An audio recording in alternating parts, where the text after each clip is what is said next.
So this is a cat care shift. It's pretty much the same no matter what, but if you're doing a PM shift, you always want to check and see if one of the cats is going in for surgery. Because if they're going in for surgery the next day, everything has to be pulled from their trap. There will be a sign hanging right above their trap telling you to remove their food, water, and their litter box.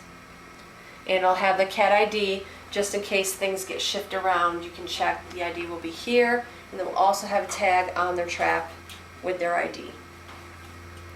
Now, first thing we do is we always start with the litter box side first, and that is the double ring side of the trap, which should always be on the far wall where the AC heater is.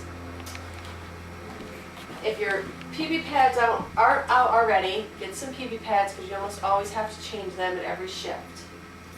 Get your trap divider. Now, this one we noticed is going to surgery, Jones 2, so he's going to pretty much have everything pulled except for PP pads. Jones 1 is not, so we look quick and we notice that he completely disheveled his litter box. He shredded it, it's peed all the way through, so we need to change everything. So I've got to get a new litter box. Litter boxes are located right here under the shelves. There'll always be a bin here. Litter is right here. If for some reason it's extra low, there'll be an extra bag here, but there should always be some in. You put 1 scoop of litter.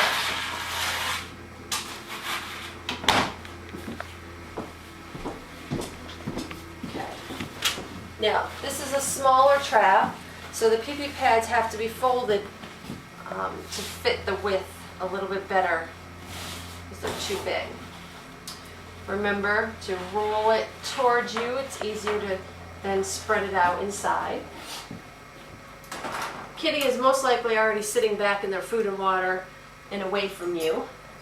But if not, like this guy, and he doesn't want to budge, you're going to use your trap divider.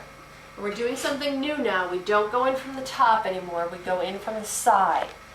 It's just a much easier way to do it, and it's more foolproof so the kitty won't escape. If the kitty won't move, you slide your divider in and you just nudge kitty. Just nudge kitty. And usually they'll scurry back. You're going to have to pull your trap aside a little bit.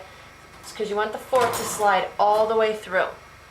This way there's no way if kitty's really aggressive and trying to thrash, this is not going anywhere. Remove your hook, slide your double rings up, remove the soiled pan, and pull out the yucky PP pad. Sometimes they're completely shredded, sometimes they're not so bad, but they're almost always soiled some way or how. Put your new PP pad in. A little too skinny.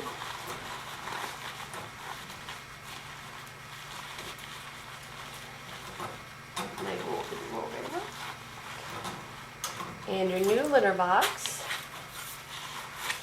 Close your door, make sure your rings go all the way down, and then hook your carabiner from the side into the loop. This prevents, we've had very smart kitties who have figured out how to open these rings, believe it or not. So this prevents this ring from going any higher. You have to be careful with this because some people don't quite notice, and they'll do this, and all this does is nothing. So remember to clamp it to the side of the trap and then through the ring. Now you'll remove your fork, and if the PP pad doesn't unroll itself, you can either use the fork to do it. Come on, kitty.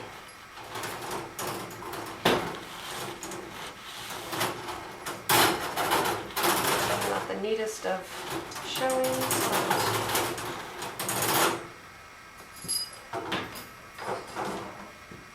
Then you're going to slide your trap back, put your cover back down. Now we're going to go over to Jones 2, who is getting their stuff pulled for the night. Okay, so Jones 2 is getting everything pulled because he's having surgery tomorrow. So, pretty much the same procedure. You're still going to put the divider in and move Kitty back. Come on, Kitty. Come back over there.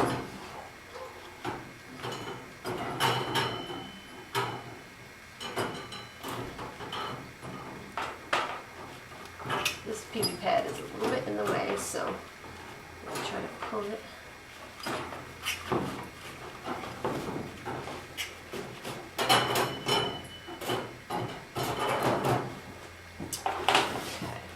If you're using a big trap, the taller traps, the divider does not fit all the way. You'll see there's a big gap up here. The same thing goes for when it goes down the top.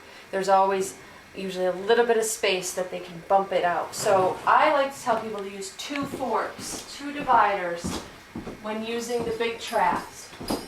I personally had a kitten escape from me doing with one because the kitten charged it, bumped it, and escaped on me. So lay one sideways and put one in from the top, and you're pretty much guaranteed nobody's getting through. Now there's really no holes, none at the top, none at the bottom. So we're going to lift our rings, we're going to pull our little box out, we're going to pull out our dirty pee-pee pad. We are going to put a clean pee-pee pad in because Kitty still does need a place to go potty and a place, a softer floor to sit on. Pull your divider out. You can use, like I said, the divider to roll your pee-pee pad all the way out. Now you put your lock on, cover cage, and now Kitty's all set on this end. Now we're going to do food and water. You're going to take your soiled litter, your pee-pee pads and your litter boxes, and you're just going to put them in the garbage pail located right here by the front door. Okay, now we're doing food and water. So first, like we did on the litter pan side, you're going to lift your covers, see what's going on. Now this Jones 2, he's getting everything pulled tonight anyways, but he was a messy Marvin. He's got his stuff everywhere. This guy didn't really touch much and kind of nice and neat. So his pee-pee pads are a mess though, so we're going to start with Jones 1. Pull him aside, put the divider in, scooch him back if need be. Make sure your divider goes all the way through. Now it's safe to open the door. Now his food and water, like I said, is barely touched. Everything's still clean. He didn't pee-pee in it or anything. I'll change the water in the pee-pee pad.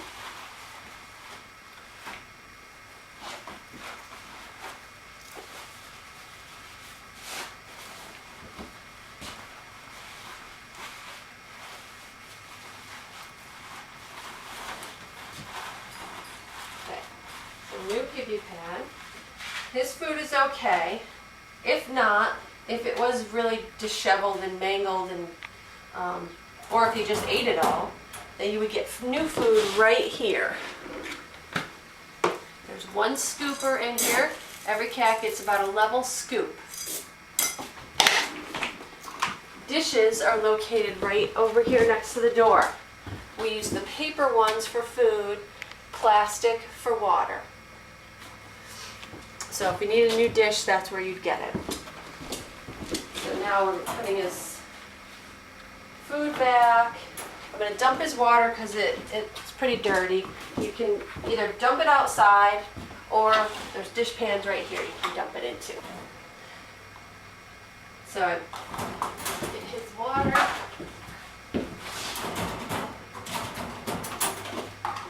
Fill about halfway. Now remember that we do this on the end where the trip plate is. there's ample space between the end of the cage and the trip plate. Make sure that the dishes are sitting on the floor of the cage, not on the trip plate. There's plenty of room, so you should never have to be on the trip plate. Put your hook back on, and just double check that it's hooked on properly. You'd be surprised. People are a little tired sometimes and not really paying attention. Make sure this is always on the outside. I've come in the morning sometimes and seen this. Well, if you look close enough, that cat could have escaped. Luckily, they don't tend to try to do that, but so make sure this is always on the outside, and then you're clipping them together.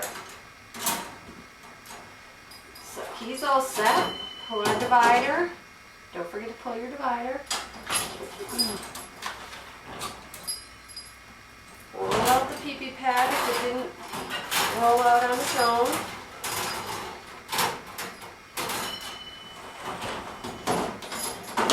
And then cover him back up. Okay, so Jones 2, we're going to put our divider in sideways all the way through. And then because we've got gaps, because this is the big trap, we're going to put one in from the top as well. Oops.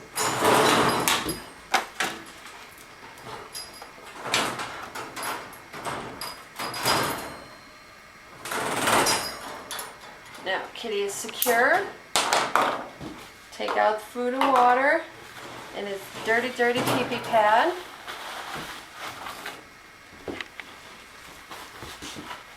Get a new pad.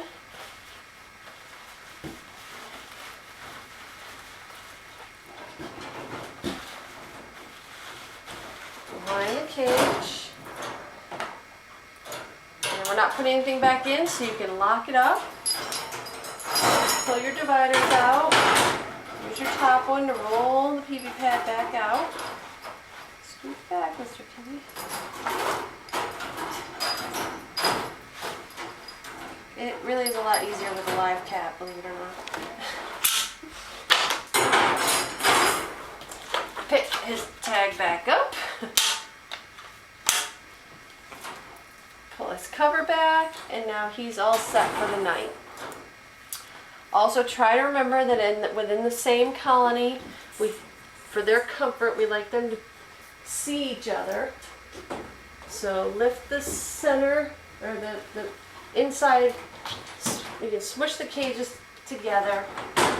Just don't, make sure they're still pretty much lined up with their tags. And then recover so that they're nice and tucked in and feel secure.